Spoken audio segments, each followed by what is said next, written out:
When I was a very little girl, I had this idea that if I could write a letter to the world, and that somehow the world was an entity, and I could tell the world what I saw about how things could be better, then everything would be better.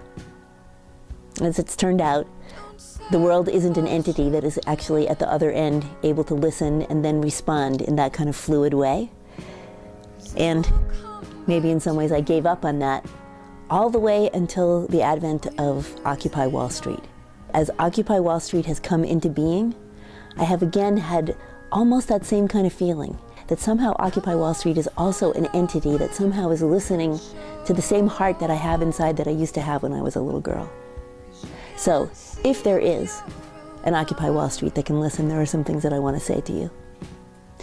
The first thing I want to say is that I have tremendous gratitude for what the Occupy Wall Street movement is bringing into the world. Tremendous gratitude.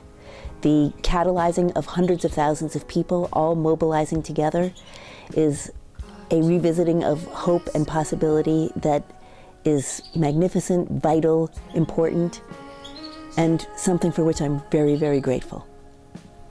And I also want to say that I have a piece of, let's call it constructive critique, that I think it's essential for all of us to hear. I feel that there is something essential that has been left out, and that something essential that has been left out has to do with the lack of awareness about sexual assault and rape. And from my perspective, if we leave out specifically stating sexual assault and rape as a concern and as something that needs attention, consciousness, and radical change from this movement that has the potential to be a global catalyst for change, then we are missing, first of all, an opportunity for something that could be potentially really important for all of us. And we are leaving out something that I think inevitably will take us right back to where we've begun. And given that I feel so hopeful about the Occupy Wall Street movement, I think that the inclusion of this is necessary now so that we can actually go forward and catalyze the change that I think all of us want to see.